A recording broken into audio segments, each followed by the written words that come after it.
नमस्कार साथियों, स्वागत है हमारे हिंदी के यूट्यूब चैनल पे। यूपी कांस्टेबल, यूपीएसआई अन्य प्रतियोगी परीक्षाओं की कुछ 30 से 32 क्वेश्चन के रोज़ प्रैक्टिस सेट हो रहे हैं। ये बहुत ही इंपॉर्टेंट है। तो शुरू करते हैं हम पहले क्वेश्चन से। निम्नलिखित में से कौन सा संयुक्त स्वर नहीं है? निम्न में से कौन सा संयुक्त स्वर नहीं है? तो जो संयुक्त स्वर हैं उसमें है ए, ऐ, ओ। ये जो सी वाला है ऊ, ये दीर्घ स्वर के अंतर्गत आता है। ये संयुक्त स्वर नहीं है। क्वेश्चन नंबर दूसरा। रामू जो बड़ा खिलाड़ी है, कल उसकी टांग टूट गई। इस वाक्य में उचित विराम कौन सा होगा? रामू जो बड़ा खिलाड़ी है, उसकी टांग टूट गई। इस जो वाक्य है उसमें कौन सा विराम चिन्ह प्रयोग होगा? इसमें सबसे पहले तो अल्प विराम का हम प्रयोग करेंगे। और कहाँ पर प्रयोग होगा? ये रामू के जस्ट के बाद होगा। ये एक कथन है, तो अल्प विराम प्रयोग होगा। रामू के जस्ट बाद होगा यहाँ पे, और यहाँ पे प्रयोग होगा। अगला क्वेश्चन है, भारत संज्ञा का कौन सा प्रकार है? भारत संज्ञा का व्यक्तिवाचक प्रकार है। बी वाला आंसर हमारा सही हो जाएगा। अगला क्वेश्चन है, हम ताज देखने जाएंगे। इस वाक्य में हम सर्वनाम का कौन सा प्रकार है? हम ताज देखने जाएंगे। इस वाक्य में हम सर्वनाम का कौन सा प्रकार है? हम ताज देखने जाएंगे। हम मीन्स क्या होता है? किसको बता रही है? क्वेश्चन नंबर 4 पुरुषवाचक को बता रही है। पुरुषवाचक के 3 भेद होते हैं, जिसमें उत्तम पुरुष, मध्यम पुरुष और अन्य पुरुष होते हैं। उत्तम पुरुष के अंतर्गत मैं, हम। मध्यम पुरुष के अंतर्गत तू, तुम, आप। और अन्य पुरुष के अंतर्गत वह, वे, यह और ये आता है। तो हमारा आंसर सही हो जाएगा डी वाला, पुरुषवाचक। डी वाला आंसर हमारा सही हो जाएगा। अगला है, कंठ का विशेषण क्या होगा? कंठ का विशेषण क्या होगा? कंठ क्या विशेषण जो होगा वो कंठय होगा। डी वाला आंसर हमारा सही हो जाएगा। अगला क्वेश्चन, मूल अकर्मक धातुओं के साथ प्रत्यय जोड़कर बनाई गई क्रिया कौन सी धातु कहलाती है? मूल अकर्मक धातुओं के साथ प्रत्यय जोड़कर बनाई गई क्रिया कौन सी धातु कहलाती है? द्विकर्मक धातु, साधित, सकर्मक धातु, संयुक्त धातु, समस्त धातु। क्वेश्चन नंबर 6, कौन सा आंसर सही हो जाएगा? साधित सकर्मक धातु। क्वेश्चन नंबर कौन सा सही हो जाएगा? बी वाला क्वेश्चन नंबर हमारा सही हो जाएगा। निम्नलिखित में से किस वाक्य में परिमाणवाचक क्रिया विशेषण है? निम्नलिखित में से किस वाक्य में परिमाणवाचक क्रिया विशेषण है? परिमाण बता रहा है। इस बार बारिश में बहुत ओले पड़े। यह लड़की सुंदर है।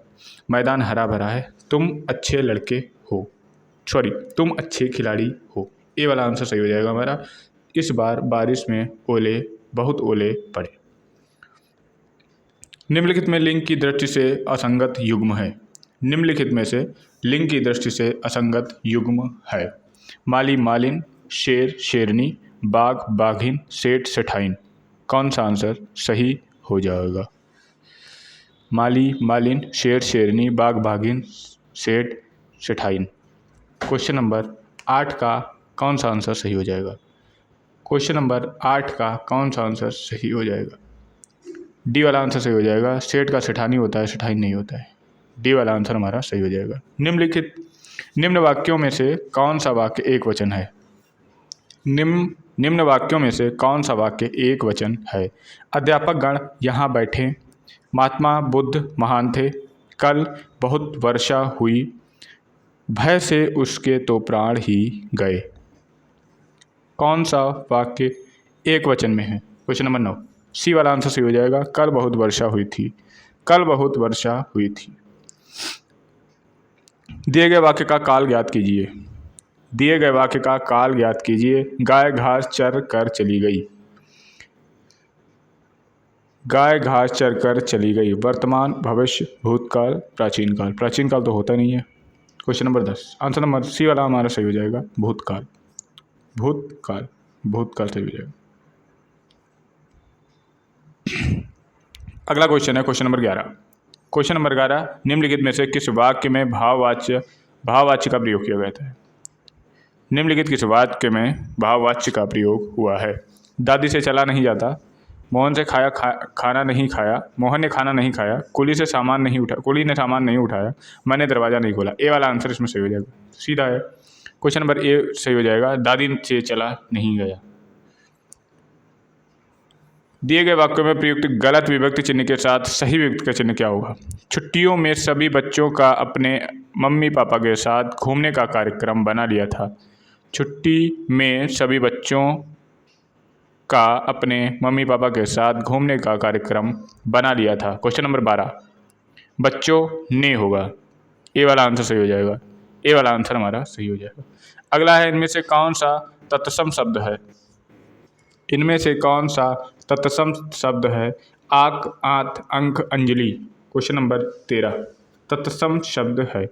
अंक जो है वो तत्सम शब्द है। अंक जो है वो तत्सम शब्द है। अंक, अंक का आंख होता है अंक। बात जुर्बा शब्द कौन सा उपसर्ग है? बात जुर्बा शब्द में कौन सा उपसर्ग है? बा। डी वाला आंसर सही हो जाएगा। अगला क्वेश्चन है, अनुकरणीय शब्द में कौन सा प्रत्यय लगा है? अनुकरणीय शब्द में कौन सा प्रत्यय लगा है? बी वाला आंसर सही हो जाएगा, ई। अगला क्वेश्चन है, आविर्भाव का विलोम शब्द है। आविर्भाव का विलोम शब्द है। आविर्भाव का विलोम शब्द क्या होगा? आविर्भाव का विलोम शब्द होता है तिरोभाव। ए वाला आंसर सही हो जाएगा। ए वाला आंसर सही हो जाएगा। इनमें से कौन सा शब्द उदय का विलोम है?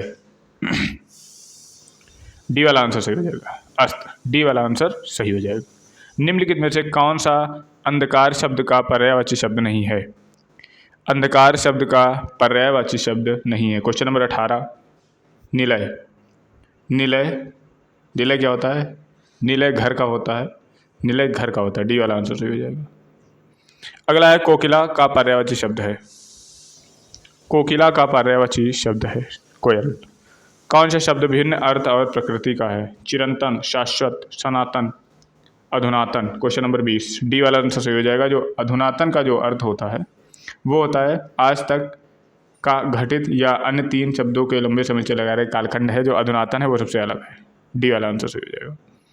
अगला क्वेश्चन है, क्वेश्चन नंबर 21, अम्ब, अम्ब, हवा, आग, आम, हवा, जल, माता, पवित्र, हवा।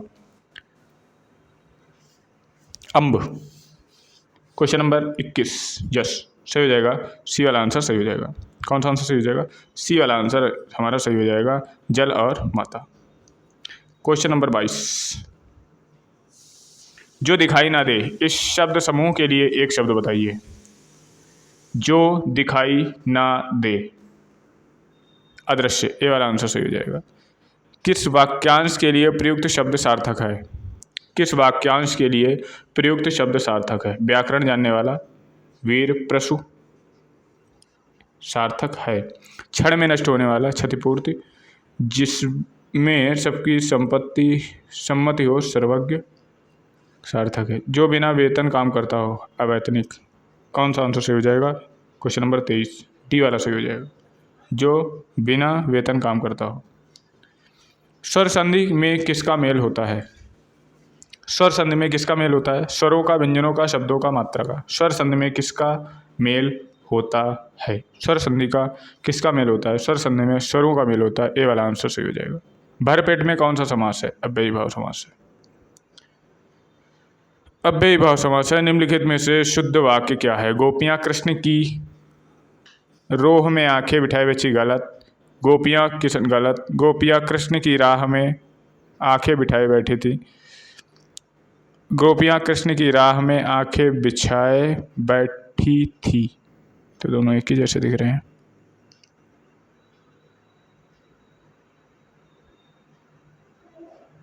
डी वाला आंसर सही हो जाएगा। डी वाला इसमें आंसर सही हो जाएगा। यहाँ पे थोड़ा सा है,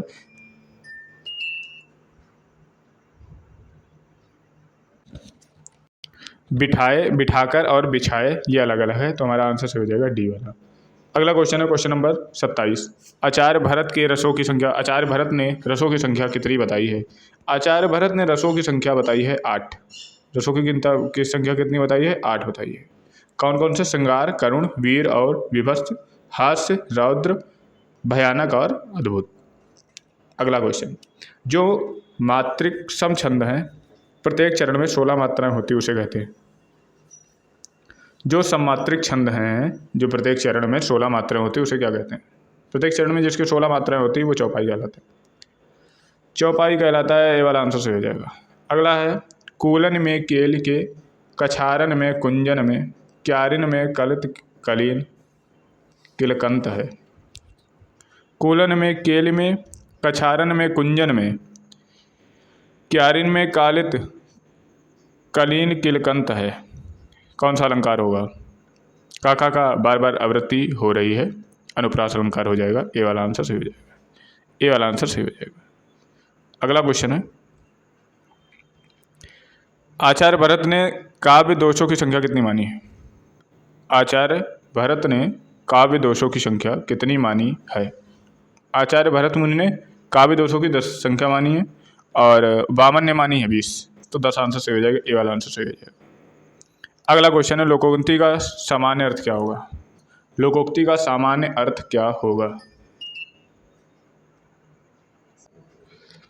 लोकोक्ति का सामान्य अर्थ है लोक की उक्ति, लोक की बातें, लोगों को लेख, अच्छी बातें। कौन सा ऑप्शन सही हो जाएगा? लोकोक्ति का अर्थ है, लोकोक्ति का क्या अर्थ है? Question number 31। ए वाला आंसर सही हो जाएगा, लोक की उक्ति। ए वाला आंसर सही हो जाएगा, लोक की उक्ति। ए वाला आंसर सही हो जाएगा। अगला है चूहे के चाम से नगाड़े नहीं मढ़े जाते। मीन्स चूहे के चमड़े से, चूहे की खाल से नगाड़े नहीं मढ़े जाते। कंजूसी करना, सीमित साधनों पर काम चलाना, छोटा होकर बड़ा काम करना, सीमित साधनों के बड़े काम नहीं होते। क्वेश्चन नंबर 32 आंसर हमारा सही हो जाएगा, डी वाला, सीमित साधनों से बड़े काम नहीं होते। लास्ट क्वेश्चन है हमारा, हिंदी साहित्य के प्रथम कालखंड को बीज वपन काल किसने दिया है? हिंदी के प्रथम कालखंड को बीज वपन काल किसने दिया? ये कहा है महावीर प्रसाद द्विवेदी जी ने। डी वाला आंसर सही हो जाएगा। Thank you. आज ये 33 क्वेश्चन होगा, फिर अगला जब पार्ट नंबर इसका 10 पड़ेगा तो 33 क्वेश्चन करेंगे। कुल इस सीरीज में 50 क्वेश्चन होंगे, 50 क्वेश्चन करके ही मानेंगे।